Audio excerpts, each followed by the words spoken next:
새누리당이 부산에서 중앙당 대책위를 열고 남북권 신공항 가덕도 유치 지원 의사를 드러내자 지역 민심이 요동치고 있습니다.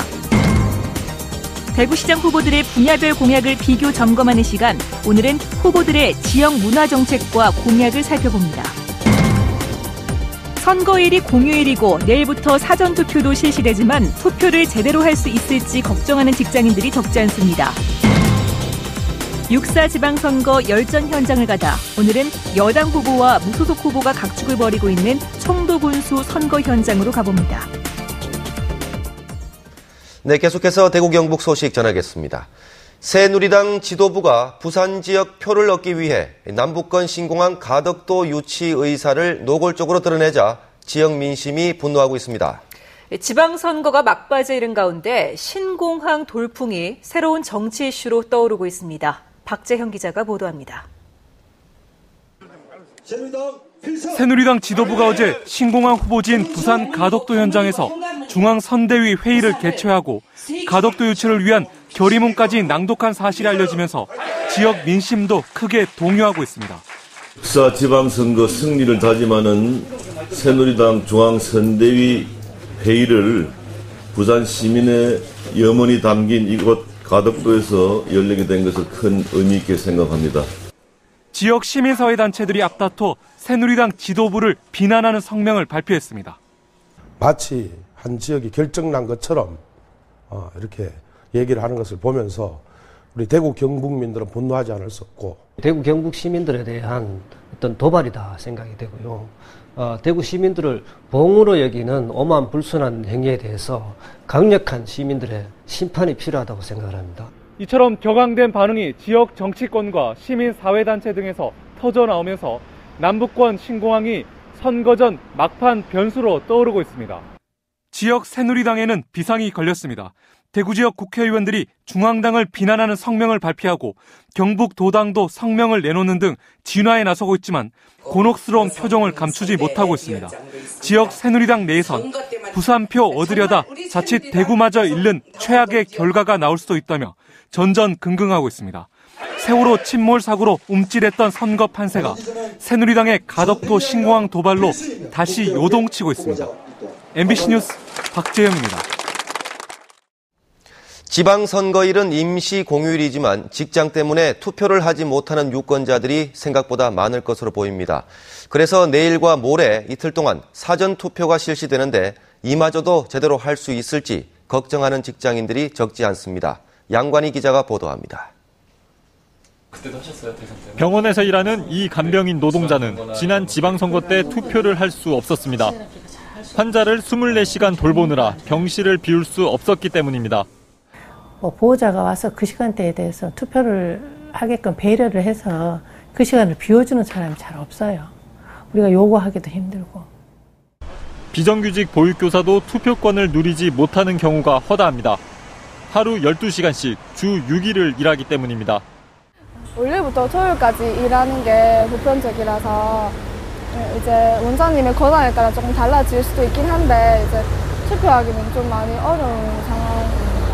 이처럼 선거 당일에 투표를 할 수 없는 유권자를 위해 이번 지방선거에는 사전투표제가 실시됩니다. 내일과 모레 이틀 동안 자신의 주소지와 상관없이 사전투표소를 방문하면 투표를 할 수 있습니다. 그러나 비정규직 근로자는 사전투표제에도 불구하고 투표를 하기가 여의치 않은 경우가 많습니다. 지난 2010년 지방선거 당시 투표를 하지 못한 비정규직 근로자의 65.2%가 근무 시간 중 외출이 불가능하거나 임금이 줄어들기 때문이라고 답했습니다. 이것조차도 활용하기가 어려운 현실이 많습니다. 그렇기 때문에 투표 시간을 9시까지 연장을 한다든지 아니면은 유급 공휴일로 지정을 해서 가장 안정적으로 투표권을 보장하는 것이 비정규직 800만 명 시대 이들도 당당하게 선거권을 행사할 수 있도록 제도적 보완이 필요해 보입니다. MBC 뉴스 양관입니다. 투표소에서 멀리 떨어진 곳에 있는 군인이나 경찰 또 몸이 불편한 장애인과 노인들을 위해 거소 투표제가 도입됐습니다. 그런데 요양시설에서 대리투표나 강압투표 논란이 끊이지 않고 있습니다. 윤영균 기자가 취재했습니다. 지난 18대 대선을 앞두고 대구시 달서구의 한 실버타운에서는 사회복지사가 수용자들 몰래 35명 전원의 부재자 신고를 했습니다. 달성군의 한 장애인 시설에서는 당사자들에게 알리지 않고 막도장을 찍어 중증 장애인 9명의 부재자 신고를 했다가 담당자가 경찰에 고발당했습니다. 거동이 불편한 장애인을 위해 거주하는 시설에서 투표를 할 수 있는 거소 투표 제도가 운영되고 있지만 대리 투표나 투표 강압 논란이 끊이지 않고 있습니다. 그거 찍는 거 찍고 안 되는 건데 옆에서 어떻게 그거 거지. 말로 한 거지. 말로. 그거 안 하면 너무 가봐 없다. 가봐 없다. 2012년에 치러진 19대 총선에서는 이런 시설에서의 선거법 위반이 6건에 불과했지만 8달 뒤에 치러진 18대 대선에서는 28건이 적발됐고 660명의 투표권이 박탈됐습니다. 장애인 거주시설 같은 경우는 어쨌든 누군가의 후원과 지원이 계속 필요하잖아요. 그러다 보면 그렇게 후원이나 지원을 잘 해주거나 또 해왔던 뭐 이렇게 관련된 분들에게 조금 더 이제 잘해주고 싶은 어떤 외부와 격리된 시설의 특성상 내부에서 이루어지는 위반 행위를 적발하기가 쉽지 않습니다. 각 정당에서 의무적으로 이게 어떤 참관인들을 파견한다든가 아니면 어떤 제3의 시민사회단체에서 참관할 수 있는 완벽한 어떤 절차를 갖춘다든가 그런 상태에서 제한적으로 실시해야지. 이번 지방선거에서 대구와 경북 지역의 거소 투표자는 17,000여 명. 주권자들의 뜻이 왜곡되지 않도록 하는 적극적인 대책이 필요해 보입니다. MBC 뉴스 윤영균입니다. 대구 경북지방병무청은 오는 6.4 지방선거에서 군 입대로 투표할 수 없는 입영 대상자들에게 사전투표를 한 뒤에 입영할 것을 당부했습니다. 사전투표는 내일과 모레 이틀 동안 오전 6시부터 오후 6시까지 이루어지고 별도의 신고 없이 대구 경북 473개 사전투표소 어디에서든 신분증만 있으면 투표할 수 있습니다. 대구시장 선거에 출마한 후보자들의 분야별 공약을 점검해보는 시간. 오늘은 네 번째 순서로 문화 분야 공약을 살펴보겠습니다. 이상원 기자가 보도합니다. 새누리당 권영진 후보는 문화 부문 투자를 늘려서 시민 삶의 질을 향상시키겠다며 문화예산 3배 증액, 국립공연진흥원 유치, 어린이회관 리모델링 공약 등을 내놨습니다. 문화예산 3배로 올릴 생각입니다. 이 올린 문화예산을 가지고 우리 시민들이 문화의 향기를 향유할 수 있도록 하는 게 하나고요. 문화를 산업으로 연결하는 데 예산을 쓰겠습니다. 새정치민주연합 김부겸 후보는 문화 대박을 위해 예산, 조직, 사람에 투자하겠다며 문화예산 2배 증액, 대구문화융성위원회 결성, 문화예술인을 지원하는 메디치 기금 조성을 주요 공약으로 내세우고 있습니다. 메디치 기금을 조성을 해서 우선 이분들이 구체적으로 생활과 창작의 여건이 될 수 있는 그런 지원 방안을 마련하겠습니다. 그리고 지원을 하되 간섭을 하지 않는다는 어떤 문화예술의 기본 정책만큼은 끝까지 지켜나갈 작정입니다. 두 후보의 공약은 지역 현실을 파악한 현실성과 구체성이 돋보인다는 긍정적 평가와 함께 다른 지역과 차별화될 수 있는 정책과 선택과 집중이 부족하다는 지적이 함께 나오고 있습니다. 통합진보당 송영우 후보는 청년문화예술가 지원과 청년특별지구 조성, 정의당 이원준 후보는 생활문화예술 지원조례 제정과 청년문화거리 조성을, 무소속 이정숙 후보는 전시공연공간 확대와 생활공원을 리모델링해 관광 자원화한다는 공약을 내놨습니다. 공공영화관, 야외 공연장, 실제로 청년들이 함께 누리고 놀만한 그런 마당으로서 전진기제가 될 수 있다 이렇게 생각하고요. 그런 측면에서 청년 특별지구 반드시 해야 된다 생각합니다. 생활문화예술지원조례를 제정해서 우리 여러 문화동호인들이 직접적으로 활발하게 활동도 하고 창작활동도 할 수 있도록 그렇게 좀 도와야 된다고 생각합니다. 각각의 그 흩어져 있는 공원들을 각각 다 특색 있게 만든다는 거. 공원이 우리 생활 공간이자 결국 그게 관광 자원, 관광 명소화 될 수 있는 그런 데고. 진보정당 후보들은 문화 전반보다는 특정 부분에 국한된 공약이라는 지적을, 무소속 후보는 공약의 현실성이 떨어진다는 지적을 받고 있습니다. MBC 뉴스 이상원입니다.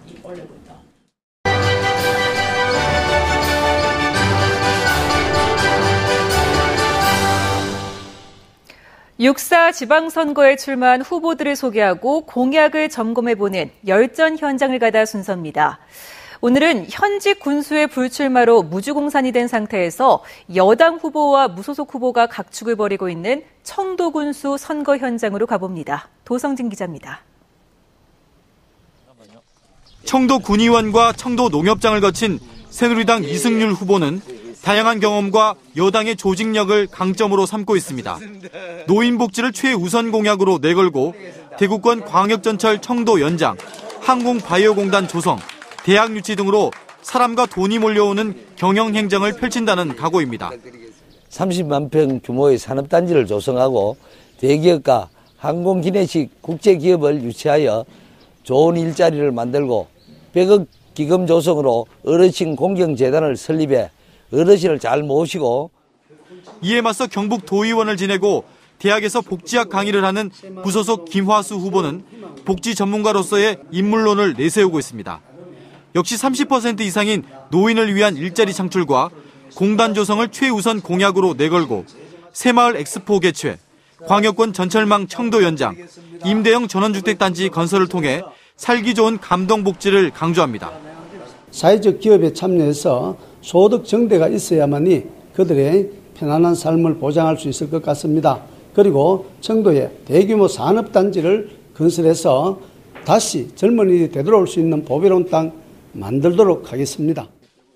청도 군수 선거는 3파전으로 시작했지만 김상순 전 군수가 검찰에 구속되면서 선거 구도가 양자 대결로 급변해 김 전 군수의 고정표가 어디로 향할지에 관심이 쏠리고 있습니다. MBC 뉴스 도성진입니다. 한편 오늘 오전 청도군수 선거 후보자 합동 방송 연설회가 열려 새누리당 이승률 후보, 무소속 김화수 후보가 정책과 공약을 발표했고 오후에는 김천시장 선거 후보자 토론회가 열려 새누리당 박보생, 무소속 김정국 등 2명의 후보가 공약과 정책 대결을 펼쳤습니다. 오늘 밤 11시 10분부터는 대구시 선거방송 토론위원회가 주관하는 비례대표 대구시의회 의원선거 후보자 토론회와 대담회가 대구 MBC TV를 통해 방송됩니다. 네, 어제 영남 내륙 지역에 갑자기 우박이 쏟아졌습니다. 경북에도 1,800헥타르가 피해를 봤습니다. 엄지원 기자가 보도합니다. 우박이 휩쓸고 간 과수원을 농민이 살피고 있습니다. 며칠 전 열매 속기 작업을 마치고 막 굵어지기 시작한 사과 열매들이 모조리 멍투성이가 됐습니다. 꼼꼼히 살펴봐도 성한 열매를 거의 찾을 수 없습니다. 이게 숨어 들어가는 것도 다 맞았고, 이 안에 들어가는 것도 다 맞았고, 다 맞았어. 이렇듯 기습적으로 내린 우박으로 본 피해는 안동시 한 곳에만 500여 헥타르에 이르고 있습니다. 이게 사과가 굵으면은 이 상처 자리가 더 커져요. 상처 자리가 더 커진다. 그러면 더 흉식스럽게 되기 때문에 상품성은 아예 안 되지. 담배밭도 쑥대밭으로 변했습니다. 잎사귀 곳곳이 총알 맞은 듯 찢기고 구멍이 뚫렸습니다. 담배의 경우 재해보험 적용도 안 돼 손해는 더 막심한 상황입니다. 우박이 내린 건 어제 오후 2시에서 6시 사이 최대 지름 20mm의 우박이 두세 차례에 걸쳐 쏟아졌습니다. 경상북도는 안동과 청송, 포항 등 9개 시군 1,738헥타르의 피해를 입었고 그중 80% 이상이 사과 등 과수류의 피해가 집중됐다고 밝혔습니다. 빠른 시간 내에 필지별로 조사를 해가지고 피해 복구가 될 수 있도록 최선의 노력을 다하겠습니다. 기록적인 고온 현상과 냉해에 이어 우박 피해까지 농민들의 시름이 깊어지고 있습니다. MBC 뉴스 엄지연입니다. 일본의 요시미즈 박사와 카토 박사 등 세계적인 실크로드 학자들이 오늘 대구를 찾아 유럽의 문물이 한반도에 전해지고 다시 일본으로 전해지는 과정 연구를 통해 실크로드는 단순하게 하나의 길이 아니라 동서양 문화 간 대융합 과정의 산물이라는 새로운 해석을 내놨습니다. 요시미즈 박사는 50년 동안 실크로드 유리 연구를 통해 동서양 문화의 융합 과정을 소개했고 칠곡이 고향인 카토 박사는 80여 년 만에 고향을 찾아 아시아 전역에서 확인할 수 있는 동서 문화 융합을 강연했습니다. 한국방송광고진흥공사 대구 경북지역 본부는 오늘 지역 광고계 종사자들과 광고 관련 학과 대학생들을 대상으로 광고 특강을 했습니다. 올해로 15번째를 맞은 오늘 특강에서는 실전 크리에이티브, 아이디어는 어떻게 자라는가와 미디어 플래닝, 매체 환경 변화와 광고의 미래를 주제로 광고 제작 현장에서 꼭 필요한 내용에 관한 강의가 이어졌습니다. 경상북도는 오늘 도청 회의실에서 경북생활권발전협의회 위촉식을 열고 본격적인 활동에 들어갔습니다. 학계와 산업체, 연구소 등지에서 위촉된 20명의 위원으로 구성된 경상북도 생활권발전협의회는 국가균형발전특별법에 따라 설치되는 경상북도의 자문위원회로 경북의 특성 있는 발전과 지역 행복생활권에 관한 중요 사항의 협의와 조정 등 중추적 역할을 수행하게 됩니다. 한국은행 포항본부에 따르면 세월호 참사가 발생한 지난달에 울릉도 관광객이 1년 전 같은 기간에 비해 33% 줄었고 이달 1일부터 11일까지의 관광객은 1년 전보다 41.8%가 줄었습니다.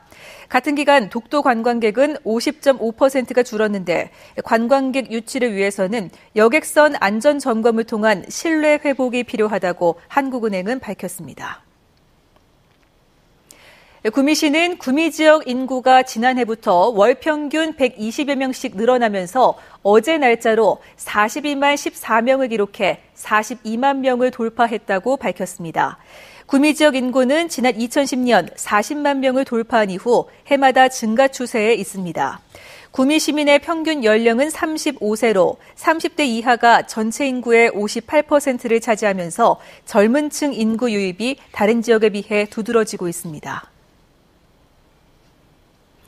한국은행 대구 경북본부가 최근 지역 예금은행들의 대출 행태를 분석한 결과 담보가 확실한 주택담보대출을 점점 늘리고 신용대출은 꺼리는 현상이 나타났습니다. 이 때문에 신용대출을 받고자 하는 개인은 단위농협이나 신협 같은 비은행권으로 몰리고 있다고 설명했습니다. 또 예금은행들이 대기업과 신용등급이 높은 중소기업에만 대출해주려는 경향이 강해 신용등급 7등급 이하의 중소기업들이 어려움을 겪는 것으로 분석됐습니다. 대구지방경찰청 국제범죄수사대는 외국 은행을 속여 132만 달러를 송금받아 가로챈 혐의로 37살 박모 씨를 구속하고 30살 변모 씨 등 3명은 불구속 입건했습니다. 박 씨 등은 지난해 3월 싱가포르 한 은행의 고객 정보를 불법으로 얻어 무역거래 신용장을 위조한 뒤 싱가포르 은행에게 이메일을 보내 19만 달러를 송금받는 등 4차례에 걸쳐 132만 달러를 송금받아 가로챈 혐의를 받고 있습니다. 대구 경북 소식이었습니다.